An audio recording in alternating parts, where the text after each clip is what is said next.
그녀는 아시아에서 가장 강력한 여성이었습니다.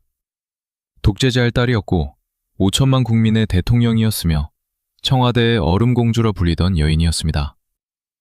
하지만 1974년 9월의 어느 날 총에 맞아 숨진 어머니를 막 땅에 묻은 22살의 박근혜는 자신의 집문을 열었습니다. 그리고 그 문 앞에 서 있던 한 남자가 단 한마디를 건넸습니다.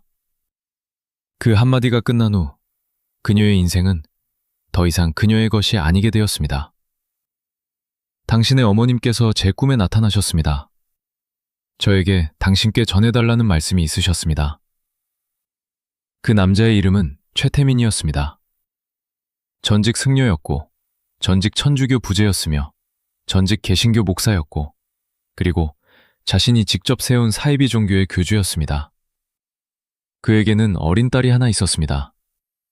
둥근 얼굴에 조용한 목소리를 가진 작은 여자아이였습니다. 그 아이의 이름은 최순실이었습니다.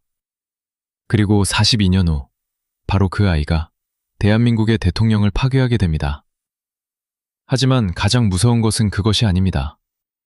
가장 무서운 것은 박근혜가 알고 있었다는 사실입니다. 첫날부터 알고 있었습니다. 그런데도 멈출 수 없었습니다. 오늘 여러분께 들려드릴 이야기는 단순한 정치 스캔들이 아닙니다. 이것은 한 여인의 영혼이 서서히 삼켜져간 42년간의 기록이며 대한민국이라는 나라가 어떻게 한 샤먼 가족의 손에 넘어갔는가에 대한 기록입니다. 수십 년 동안 국가정보원에 봉인된 서류 속에 잠들어 있던 문서들, 그녀의 생전에는 입을 열지 못했던 측근들의 증언, 그리고 그녀 자신의 일기장에 남겨진 단 한 줄의 문장. 이제 그 모든 것이 드러납니다. 당신이 지금껏 알고 있던 박근혜 최순실 게이트는 사실의 절반에 지나지 않습니다. 진짜 이야기는 모든 것이 시작된 바로 그 하루에 있습니다. 그녀가 처음으로 속은 그날. 그날로부터 모든 것이 달라졌습니다. 만약 제가 여러분께 대한민국 역사상 가장 거대한 정치 스캔들이 청와대에서 시작되지도, 삼성의 회의실에서 시작되지도, 검찰 특수부의 집무실에서 시작되지도 않았다고 말씀드린다면 어떻겠습니까? 그 모든 것은 향냄새가 배어있던 작은 방 하나에서 시작되었습니다. 하얀 한복을 입은 한 남자가 울고 있는 젊은 여인의 손을 잡고 죽은 그녀 어머니의 목소리로 속삭이던 그 방 말입니다. 그 이후에 벌어진 모든 일들, 수백억 원의 뇌물, 비밀재단, 한국 재벌들의 몰락, 탄핵, 감옥, 서울의 거리를 가득 메운 수백만 개의 촛불, 이 모든 것은 단 하룻밤에 이미 결정되어 있었습니다. 박근혜가 처음으로 믿었던 그 밤, 그리고 처음으로 속았던 그 밤.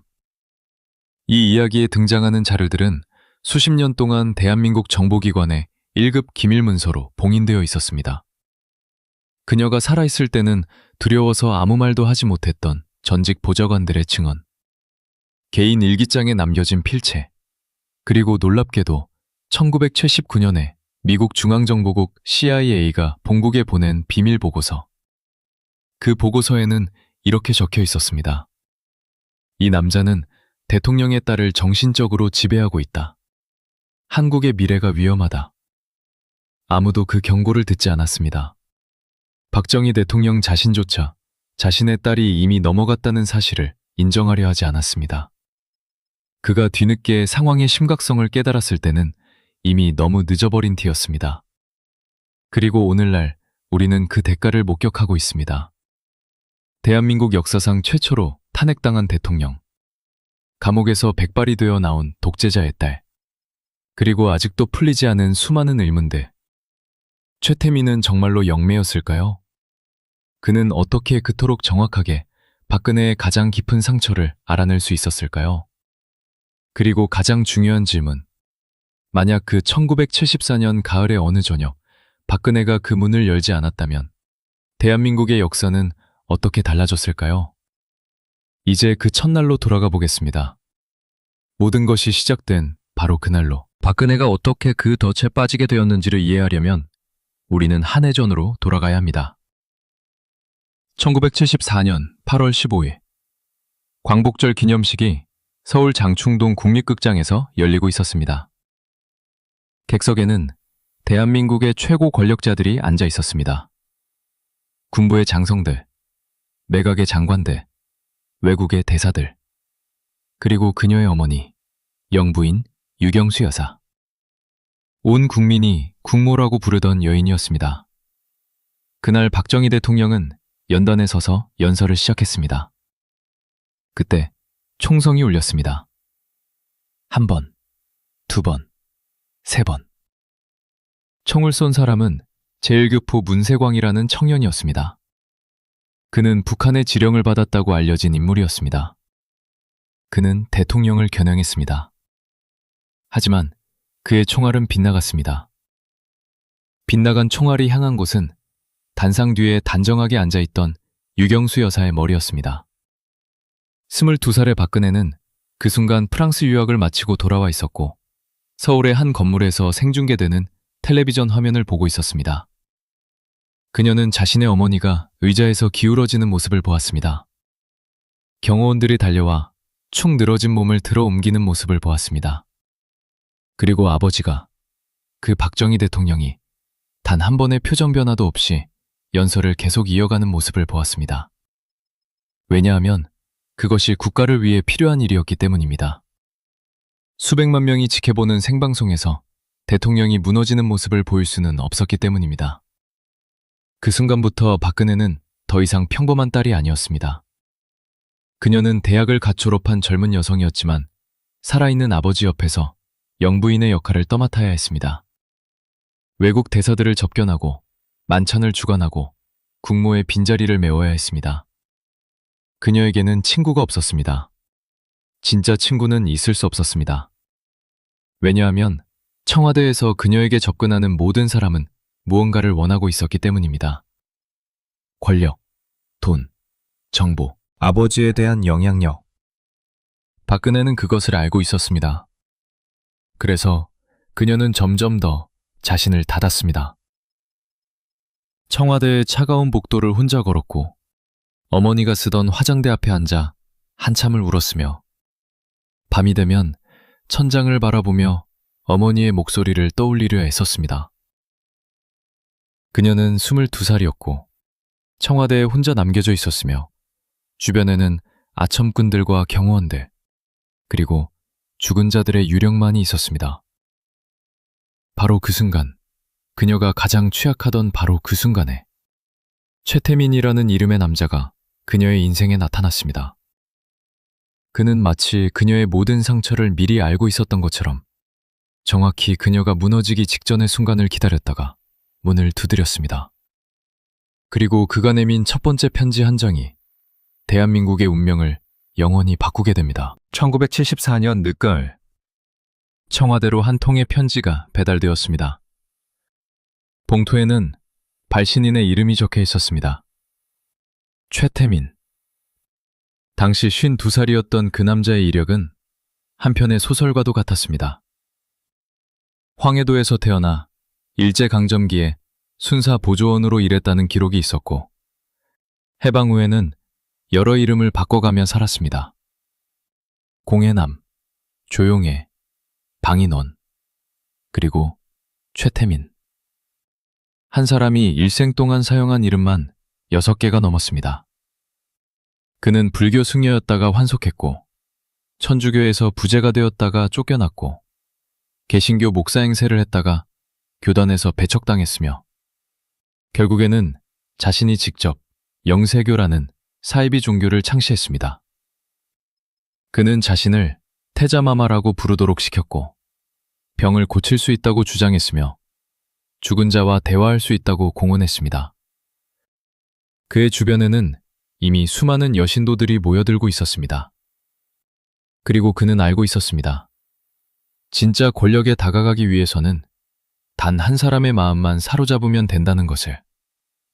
그 한 사람이 바로 박근혜였습니다. 편지의 내용은 짧았지만 치명적이었습니다. 영애님, 저는 평범한 사람이 아닙니다. 저는 영계와 통하는 사람입니다. 지난밤 꿈속에서 유경수 여사님께서 저에게 나타나셨습니다. 여사님께서는 눈물을 흘리고 계셨습니다. 당신의 따님이 너무나 외롭게 지내고 있다고. 그 아이에게 내 목소리를 전해달라고 부탁하셨습니다. 여사님께서는 아직 저 세상으로 떠나지 못하셨습니다.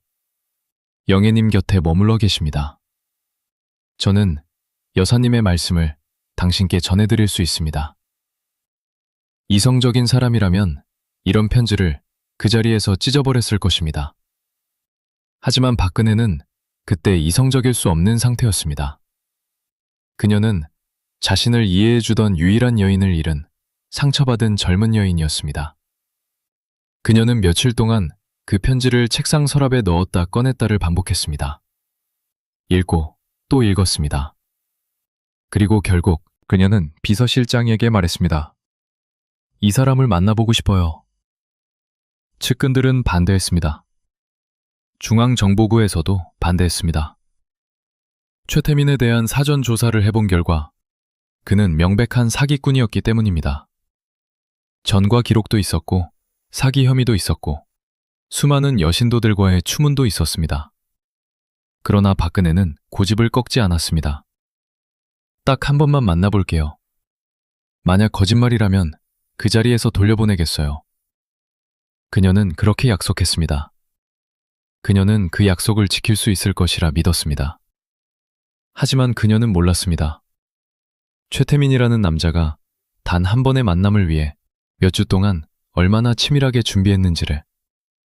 그는 박근혜를 만나기 전에 유경수 여사의 생전 측근들을 하나하나 찾아다녔습니다. 청와대에서 일했다가 은퇴한 나이든 식모들, 어린 시절 박근혜의 가정교사를 했던 여인, 유경수 여사가 다니던 성당의 수녀들, 학창시절 박근혜의 친구들. 그는 그들에게 돈을 주거나 때로는 자신이 점쟁이라고 속이면서 박근혜와 그녀 어머니에 대한 정보를 한 조각 한 조각 수집해갔습니다. 유경수 여사가 딸에게 불러주던 자장가의 가사, 박근혜가 어릴 적 무서워하던 것들, 모녀가 나누었던 사소한 약속들, 청와대 내부의 방배치와 가족만 아는 별명들. 그가 준비한 대본은 완벽했습니다. 그리고 1974년 어느 저녁, 그는 그 대본을 들고 청와대의 문을 두드렸습니다. 최태민은 흰 한복을 입고 나타났습니다. 머리는 단정하게 빗어 넘겼고 손에는 아무것도 들지 않았습니다. 일부러 그랬습니다. 그는 자신이 아무것도 가진 것이 없는 순수한 영적 사자임을 연출하고 싶었던 것입니다. 접견실에는 단 3사람만 있었습니다. 박근혜, 최태민, 그리고 문 앞에선 경호원 1명. 박근혜는 원래 비서실장의 배석을 요구했지만 최태민이 조건을 걸었습니다. 영계의 말씀은 외부 사람이 있으면 전해지지 않습니다. 영애님과 저, 오직 둘만이어야 합니다. 22살의 박근혜는 그 조건을 받아들였습니다. 돌이켜보면 그것이 첫 번째 실수였습니다. 최태민은 의자에 앉지 않았습니다. 그는 바닥에 무릎을 꿇고 두 손을 모은 채 눈을 감았습니다. 몇 분 동안 침묵이 흘렀습니다. 그러다가 그가 갑자기 몸을 떨기 시작했습니다. 머리가 뒤로 젖혀지고 어깨가 들썩였습니다. 그리고 그의 입에서 흘러나온 목소리는 더 이상 52살 남자의 목소리가 아니었습니다. 그것은 여자의 목소리였습니다. 부드럽고 낮고 조금 떨리는 목소리. 바로 유경수 여사의 목소리였습니다. 그네야. 박근혜는 숨이 멎었습니다. 그네야, 엄마야. 엄마가 왔어. 박근혜는 의자에서 일어나지도 못했습니다. 온몸이 얼어붙었습니다. 최태민의 입에서 흘러나오는 목소리는 이어졌습니다. 엄마는 너무 걱정이 돼. 네가 밤마다 울고 있는 걸 알고 있어. 네 방의 창문 옆 엄마가 선물해준 그 작은 도자기 인형. 그 인형을 매일 밤 껴안고 잔다는 것도 알고 있어. 그네야, 엄마는 너를 혼자 두고 떠나서 정말 미안해. 박근혜의 얼굴에서 눈물이 흘러내리기 시작했습니다. 그 도자기 인형의 존재를 아는 사람은 이 세상에 단 한 사람밖에 없다고 그녀는 믿고 있었습니다. 바로 그녀의 어머니였습니다. 하지만 사실은 유경수 여사가 생전에 그 인형 이야기를 친한 나이든 신무에게 한 적이 있었습니다. 그리고 그 신무는 은퇴한 후 최태민이 찾아와 사례금을 내밀었을 때 그 이야기를 해주었던 것입니다. 박근혜는 그 사실을 알지 못했습니다. 최태민의 목소리는 계속 이어졌습니다. 그는 유경수 여사가 어린 박근혜에게 불러주던 자장가를 흥얼거렸습니다. 그는 모녀가 함께 경복궁을 거닐던 어느 봄날의 이야기를 했습니다. 그는 박근혜가 초등학교 1학년 때 넘어져서 무릎을 다친 날, 어머니가 상처에 발라준 연고의 냄새까지 묘사했습니다. 박근혜는 무릎을 꿇은 채 흐느꼈습니다. 그녀는 울면서 말했습니다. 엄마, 제발 저를 떠나지 마세요. 최태민의 목소리가 대답했습니다. 떠나지 않을게. 엄마는 이제부터 이 사람을 통해 너에게 이야기할 거야. 이 사람 말을 잘 들어. 이 사람은 엄마가 너에게 보낸 사람이야. 그네야, 이제 너는 혼자가 아니야. 그날 밤 최태민이 청와대를 떠난 후 박근혜는 자신의 방으로 돌아가 책상 앞에 앉았습니다. 그녀는 일기장을 꺼냈습니다. 그리고 펜을 들어 단 한 줄을 적었습니다. 오늘 엄마가 나에게 돌아왔다. 이제 나는 다시는 혼자가 아닐 것이다. 이 일기장은 42년 후 2016년 검찰특별수사본부의 수사관들이 박근혜의 개인 물품을 압수수색하는 과정에서 발견됩니다. 수사관 중 한 명은 나중에 이렇게 증언했습니다. 그 한 줄을 읽는 순간 저는 모든 것을 이해했습니다. 왜 그녀가 최 씨 일가를 떠나지 못했는지, 왜 온 나라가 그녀에게 진실을 알려주려 해도 듣지 않았는지. 그녀에게 최태민은 사기꾼이 아니었습니다. 그녀에게 최태민은 어머니의 목소리였습니다. 어머니를 부정하는 것은 그녀 자신을 부정하는 것이었습니다. 그녀는 사기당한 것이 아니었습니다. 그녀는 구원받았다고 믿었던 것입니다. 그날 이후로 모든 것이 달라졌습니다. 그 첫 만남 이후 최태민은 일주일에 서너 번씩 청와대를 드나들기 시작했습니다. 처음에는 비공식적인 방문이었습니다. 그는 경호실의 기록에 남지 않는 뒷문을 통해 들어왔고 박근혜의 개인 서재에서 몇 시간씩 머물렀다가 조용히 빠져나갔습니다. 청와대 직원들은 수군거리기 시작했습니다. 누구인지 모르는 흰 한복의 중년 남자가 영애와 단둘이서 그렇게 긴 시간을 보낸다는 것은 전례 없는 일이었기 때문입니다. 소문은 빠르게 퍼졌고 마침내 중앙정보부의 귀에까지 들어갔습니다. 중앙정보부장이던 김재규는 직접 보고서를 받아 읽었습니다. 보고서에는 최태민의 모든 전과 기록과 그가 운영하는 사이비 종교 영세교의 실태, 그리고 그가 여신도들을 상대로 저질렀다는 추문들이 상세히 적혀 있었습니다. 김재규는 이 보고서를 들고 곧바로 박정희 대통령의 집무실로 향했습니다. 카카, 이 남자는 위험합니다. 당장 영애와의 접촉을 끊어야 합니다. 박정희는 보고서를 처음부터 끝까지 읽었습니다.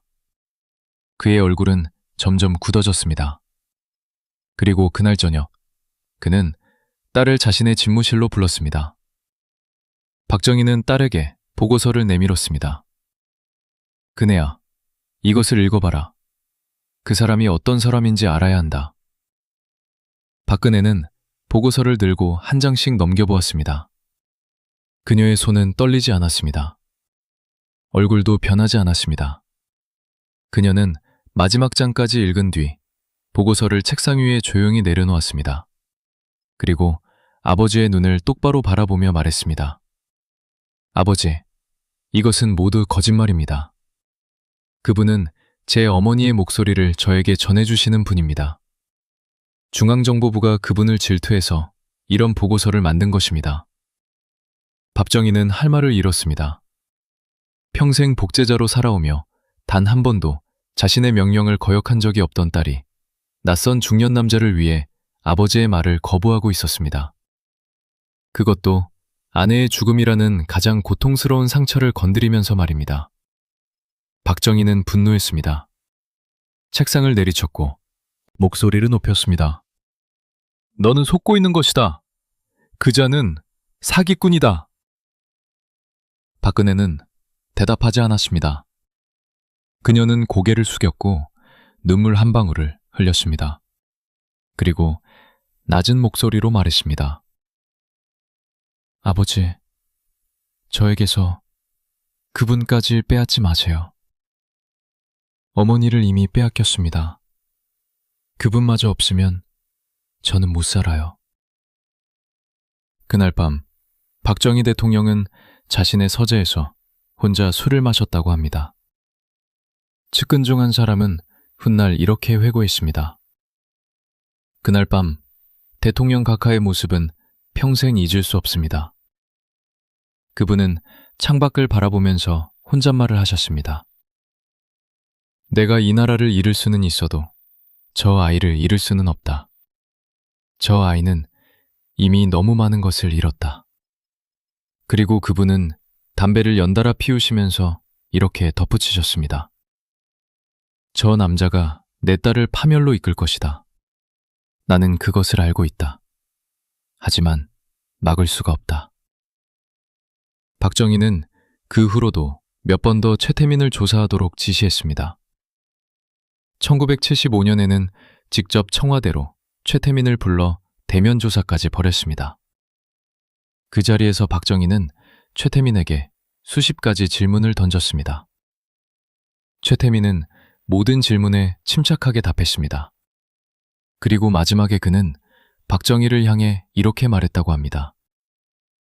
각하, 저는 영애님의 어머님이 보내신 사람입니다. 저를 멀리 보내시면 영애님의 마음속에서 어머님도 영원히 사라지게 될 것입니다. 그것을 감당하실 수 있겠습니까? 박정희는 아무 말도 하지 못했습니다. 그는 최태민을 돌려보냈습니다. 그리고 그 순간 대한민국의 운명은 돌이킬 수 없는 방향으로 흘러가기 시작했습니다. 왜냐하면 최태민에게는 딸이 하나 있었고 그 딸의 이름은 최순실이었으며 그녀는 당시 18살의 여고생이었기 때문입니다. 그리고 곧 아버지는 자신의 딸을 박근혜에게 소개하게 됩니다. 제 딸입니다. 이 아이를 친동생처럼 여겨주십시오. 이 아이는 영애님과 평생 함께할 것입니다. 그 말은 예언이 아니었습니다. 그것은 저주였습니다. 1979년 10월 26일. 이 날짜를 기억해 두십시오. 대한민국 현대사에서 가장 충격적인 밤이 시작된 날입니다. 그날 저녁, 서울 궁정동의 한 안가에서 작은 만찬이 열리고 있었습니다. 참석자는 단 4사람이었습니다. 박정희 대통령, 경호실장 차지철, 비서실장 김계원, 그리고 중앙정부부장 김재규. 술이 몇 순배 돌았고 분위기는 무르익고 있었습니다. 그때 김재규가 품에서 권총을 꺼냈습니다. 그는 먼저 차지철을 쏘았습니다. 그리고 총구를 돌려 자신이 평생 충성을 바쳐온 대통령의 가슴을 겨누었습니다. 박정희 대통령은 그 자리에서 숨을 거두었습니다. 김재규는 체포되었고 재판에서 그는 자신의 행동에 대해 이렇게 진술했습니다. 저는 이 나라의 민주주의를 위해 야수의 심정으로 유신의 심장을 쏘았습니다. 하지만 그의 최후 진술에는 또 다른 놀라운 문장이 숨어 있었습니다. 법정에서 그는 이렇게 말했습니다. 제가 각하를 시해한 이유 중에는 최태민이라는 자의 문제도 있었습니다. 저는 수년 동안 그 자의 비리를 각하께 보고드렸습니다. 그러나 각하께서는 영예 때문에 그 자를 처벌하지 못하셨습니다. 국정이 최태민에 의해 농단되고 있었습니다. 이 나라가 한 사이비 교주의 손에 넘어가고 있었습니다. 저는 그것을 참을 수 없었습니다. 이 진술은 당시 언론에 거의 보도되지 않았습니다. 정부가 통제했기 때문입니다. 하지만 재판 기록은 남아 있습니다. 김재규의 말이 사실이라면 대한민국 현대사에서 가장 극적인 사건 중 하나인 12.16 사태의 배후에는 최태민이라는 그림자가 드리워져 있었던 것입니다. 박정희 대통령의 죽음은 박근혜에게 두 번째 고아의 경험이었습니다. 22살의 어머니를 잃었고 27살의 아버지를 잃었습니다. 장례식에서 그녀는 눈물을 보이지 않았습니다. 카메라 앞에서 입술을 꽉 깨물고 허리를 곧게 편 채 서 있었습니다. 국민들은 그녀의 강인함에 감탄했습니다. 하지만 카메라가 꺼진 후 그녀는 청와대의 자신의 방으로 돌아가 밤새도록 울었습니다. 그녀가 그 밤에 누구를 불렀는지 아십니까? 바로 최태민이었습니다. 최태민은 그날 밤 청와대로 와서 그녀의 옆에 앉아 있었습니다. 그리고 그는 또다시 그 영적 연결을 시작했습니다. 이번에는 어머니의 목소리뿐만 아니라 아버지의 목소리까지 흉내내냈습니다. 박근혜는 최태민의 앞에서 무릎을 꿇고 흐느꼈습니다. 아버지, 저는 어떻게 해야 합니까? 저는 이제 어떻게 살아야 합니까? 최태민은 박정희의 목소리로 대답했습니다. 그네야, 너는 이제 청와대를 떠나야 한다. 그러나 두려워 마라. 내가 보낸 사람이 너를 지킬 것이다. 그 사람의 말을 들어라. 그 사람이 곧 나다. 그 사람이란 물론 최태민 자신이었습니다. 이후 박근혜는 청와대를 떠나 신당동의 사저로 옮겨갔습니다. 그녀의 옆에는 언제나 최태민이 있었습니다. 그리고 최태민의 옆에는 이제 성인이 된 그의 딸 최순실이 있었습니다. 최순실은 아버지의 후계자였습니다. 아버지로부터 박근혜를 다루는 법을 배웠습니다. 언제 동정을 표현해야 하는지, 언제 칭찬해야 하는지, 언제 침묵해야 하는지, 언제 어머니의 이야기를 꺼내야 하는지. 최순실은 박근혜보다 4살이 어렸지만 어느새 박근혜의 언니처럼 행동하기 시작했습니다. 박근혜는 그 관계를 자연스럽게 받아들였습니다. 왜냐하면 그녀에게 최순실은 단순한 친구가 아니었기 때문입니다. 최순실은 최태민의 피부치였고 최태민은 어머니의 목소리였고 따라서 최순실은 어머니의 연장선이었습니다. 논리적으로는 말이 되지 않았지만 박근혜의 상처받은 마음속에서는 완벽하게 말이 되는 논리였습니다. 1994년 최태민이 사망했습니다. 72살이었습니다. 박근혜는 그의 장례식에서 친딸보다 더 슬프게 울었다고 합니다. 그녀는 관 앞에서 무릎을 꿇고 이렇게 속삭였습니다. 아버님, 감사합니다. 저를 구원해 주셔서 감사합니다. 최태민의 죽음 이후 모든 것은 최순실에게 상속되었습니다. 박근혜에 대한 영향력, 그녀의 신뢰, 그녀의 의존, 그것은 일종의 영적 유산이었습니다. 그리고 최순실은 그 유산을 단 한 푼도 낭비하지 않았습니다. 2013년 2월 25일 박근혜는 대한민국 제18대 대통령에 취임했습니다. 대한민국 헌정사상 최초의 여성 대통령이자 최초의 부녀 대통령이었습니다. 취임식 날 그녀는 어머니가 생전에 즐겨 입던 것과 비슷한 색의 한복을 입었습니다. 그 장면을 보며 많은 국민들이 눈시울을 붉혔습니다. 국모의 딸이 이제 국모가 되었다 라고 사람들은 말했습니다. 하지만 그 순간 청와대 근처의 한 고급 아파트에서 한 여인이 텔레비전을 보며 미소 짓고 있었습니다. 최순실이었습니다. 그녀는 취임식에 초대받지 않았습니다. 공식적으로 그녀는 대통령과 아무런 관계가 없는 사인이었습니다. 그러나 그녀는 알고 있었습니다. 이 나라의 진짜 대통령은 청와대에 있는 저 여인이 아니라 바로 자신이라는 것을. 박근혜가 대통령에 취임한 다음 날, 최순실은 청와대로부터 한 상자를 전달받았습니다. 그 안에는 박근혜가 다음 주에 발표할 대국민 연설문의 초안이 들어있었습니다.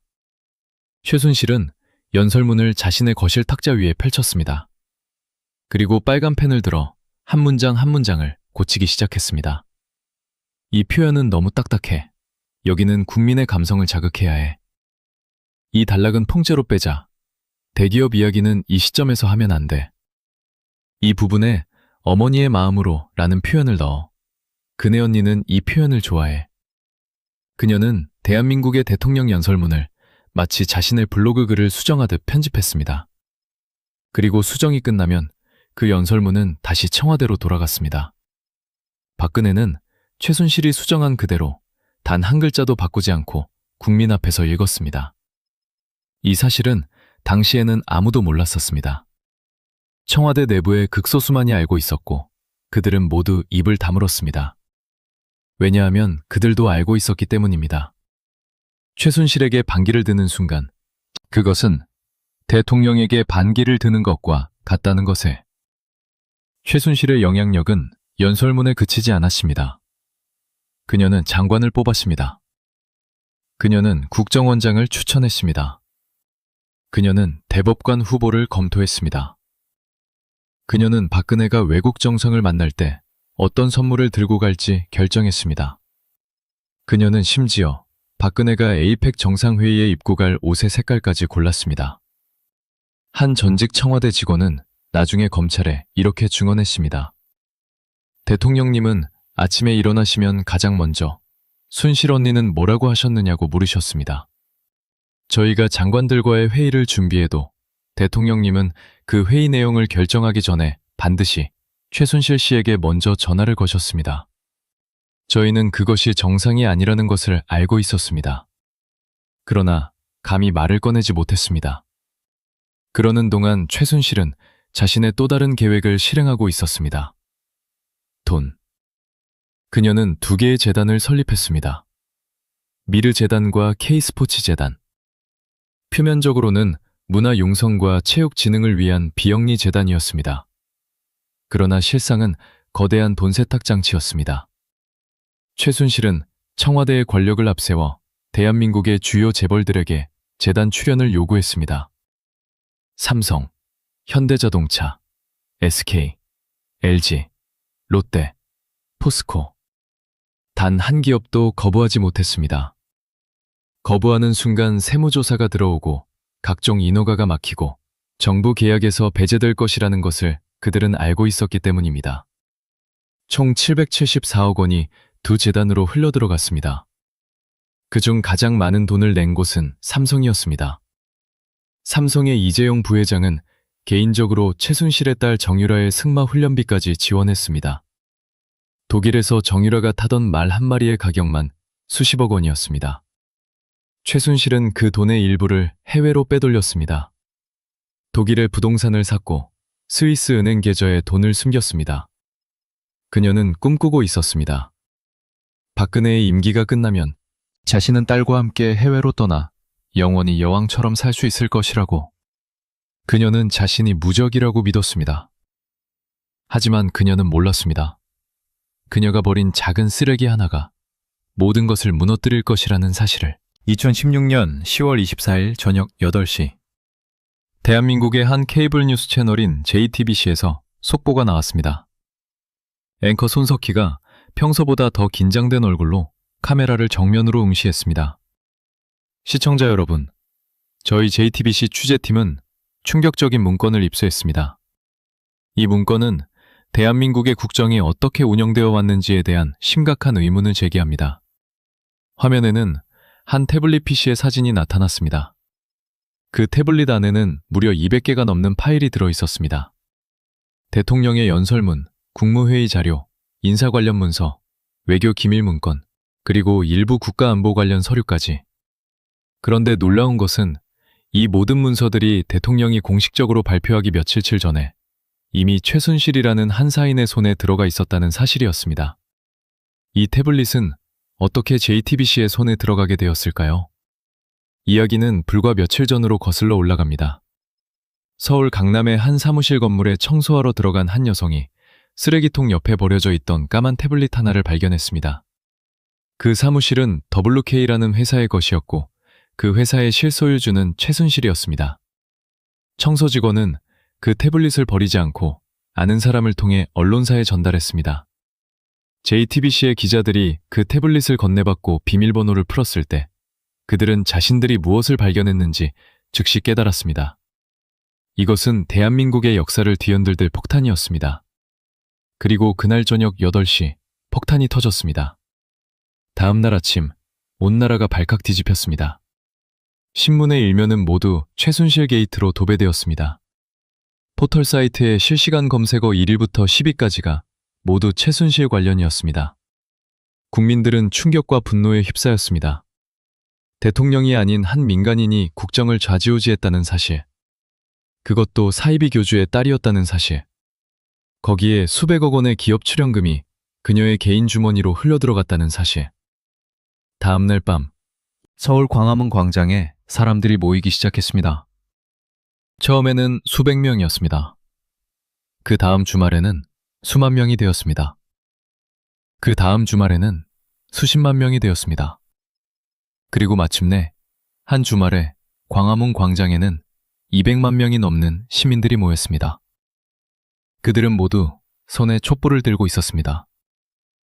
할아버지와 할머니, 부모와 아이들, 대학생과 고등학생, 직장인과 주부, 모두가 함께 있었습니다. 그들의 외침은 단 하나였습니다. 박근혜는 하야하라. 그 거대한 촛불의 바닷속에서 한 여고생이 엄마의 손을 잡고 이렇게 물었다고 합니다. 엄마, 대통령 할머니는 왜 저 아줌마 말을 그렇게 잘 들었어요? 엄마는 대답하지 못했습니다. 그 질문의 답은 아무도 제대로 설명할 수 없었기 때문입니다. 그 답은 1974년의 어느 저녁, 흰 한복을 입은 한 남자가 청와대의 문을 두드린 그 순간에 있었기 때문입니다. 박근혜는 청와대 안에 틀어박혔습니다. 그녀는 텔레비전을 켜지 않았습니다. 신문도 읽지 않았습니다. 측근들이 사태의 심각성을 보고하려 해도 그녀는 들으려 하지 않았습니다. 그녀의 머릿속에는 단 하나의 생각만이 맴돌고 있었습니다. 순실 언니는 나를 배신하지 않았을 거야. 이것은 음모야. 누군가가 나와 순실 언니 사이를 갈라놓으려고 꾸민 음모야. 그녀는 세 차례 대국민 담화를 발표했습니다. 매번 그녀는 사과했지만 매번 그 사과는 진심처럼 들리지 않았습니다. 왜냐하면 그녀 자신이 무엇을 잘못했는지 이해하지 못하고 있었기 때문입니다. 그녀에게 최순실은 최태민이었고, 최태민은 어머니였고, 어머니는 대한민국 그 자체였습니다. 그 연결고리를 끊는 것은 그녀 자신의 정체성을 부정하는 것이었습니다. 2016년 12월 9일, 대한민국 국회 본회의장에서 탄핵소추안이 표결에 붙여졌습니다. 결과는 찬성 234표, 반대 56표, 압도적이었습니다. 그 순간 박근혜의 대통령 직무는 정지되었습니다. 그리고 2017년 3월 10일, 헌법재판소의 8명의 재판관들은 만장일치로 탄핵을 인용했습니다. 재판관 이정미가 결정문을 낭독했습니다. 주문, 피청구인 대통령 박근혜를 파면한다. 이 한 문장이 울려 퍼진 순간 광화문 광장에 모인 수십만 명의 시민들은 환호했고 눈물을 흘렸고 서로를 껴안았습니다. 그러나 그 모든 환호 속에서도 누구도 대답하지 못한 하나의 질문이 허공을 떠돌고 있었습니다. 이 모든 것은 언제 시작되었는가? 그 답은 42년 전 한 통의 편지 속에 있었습니다. 2017년 3월 31일 새벽, 서울구치소의 철문이 열렸습니다. 검은색 대형 세단 한 대가 천천히 들어왔고 그 뒷좌석에는 전직 대한민국 대통령 박근혜가 앉아 있었습니다. 그녀는 수갑을 차고 있었습니다. 그녀의 얼굴은 평소처럼 무표정했지만 그녀의 두 손은 희미하게 떨리고 있었습니다. 그녀는 구치소 직원에게 자신의 개인 물품을 모두 넘겨야 했습니다. 시계, 목걸이, 반지, 그리고 그녀가 평생 간직해왔던 한 가지 물건, 작은 도자기 인형이었습니다. 어머니가 어린 시절 그녀에게 선물해준, 그리고 1974년 어느 저녁 최태민이 그 존재를 영적으로 알아맞혔던 바로 규인형. 그녀는 그 인형을 62년 동안 간직하고 있었습니다. 그것이 자신과 어머니를 이어주는 마지막 끈이라고 믿었기 때문입니다. 구치소 직원은 매뉴얼에 따라 그 인형을 압수했습니다. 그녀는 아무 말도 하지 않았습니다. 그저 그 인형이 봉투 안으로 들어가는 모습을 가만히 바라보았을 뿐입니다. 그 순간 한 교도관이 나중에 증언한 바에 따르면 박근혜의 눈에서 처음으로 진짜 눈물이 흘러내렸다고 합니다. 탄핵이 결정된 날에도, 검찰에 소환된 날에도, 심지어 구속영장이 발부된 날에도 그녀는 울지 않았습니다. 그러나 그 작은 도자기 인형이 그녀의 손에서 떠나는 순간 그녀는 무너졌습니다. 왜냐하면 그것은 단순한 인형이 아니었기 때문입니다. 그것은 그녀가 1974년부터 붙잡고 있었던 환상의 상징이었습니다. 어머니가 아직도 자신 곁에 있다는 환상, 자신은 혼자가 아니라는 환상, 최태민과 최순실이 진짜로 어머니의 사자였다는 환상. 그 환상이 깨어지는 소리가 봉투에 인형이 들어가는 그 작은 소리와 함께 울려 퍼졌습니다. 박근혜는 독방에 수감되었습니다. 그녀에게 배정된 방은 약 3평남짓의 좁은 공간이었습니다. 창문은 작았고 벽은 희었으며 침대는 딱딱했습니다. 전직 대통령에게 주어진 대우는 일반 수감자와 거의 다르지 않았습니다. 그녀는 식사를 거부했습니다. 처음 며칠 동안 그녀는 거의 아무것도 먹지 않았습니다. 교도관들이 억지로 권해도 고개를 저었습니다. 그녀는 책도 읽지 않았고 텔레비전도 보지 않았으며 변호사와의 면담조차 최소한으로 줄였습니다. 그녀는 말없이 벽을 바라보며 시간을 보냈습니다. 한 교도관은 나중에 익명으로 이렇게 증언했습니다. 그분은 때때로 혼잣말을 하셨습니다. 제가 복도를 순찰하다가 우연히 듣게 된 적이 있습니다. 그분은 작은 목소리로 이렇게 중얼거리셨습니다. 엄마, 제가 무엇을 잘못했나요? 엄마, 제발 대답해 주세요. 저는 그 목소리를 듣는 순간 그분이 불쌍해서 울 뻔했습니다. 독재자의 딸이자 대통령이었던 분이 감옥의 차가운 벽을 향해 돌아가신 어머니를 부르고 있었으니까요. 재판은 길고 잔혹했습니다. 검찰은 박근혜에게 18가지 혐의를 적용했습니다. 뇌물수수, 직권남용, 관여, 공무상 비밀누설. 증거들은 압도적이었습니다.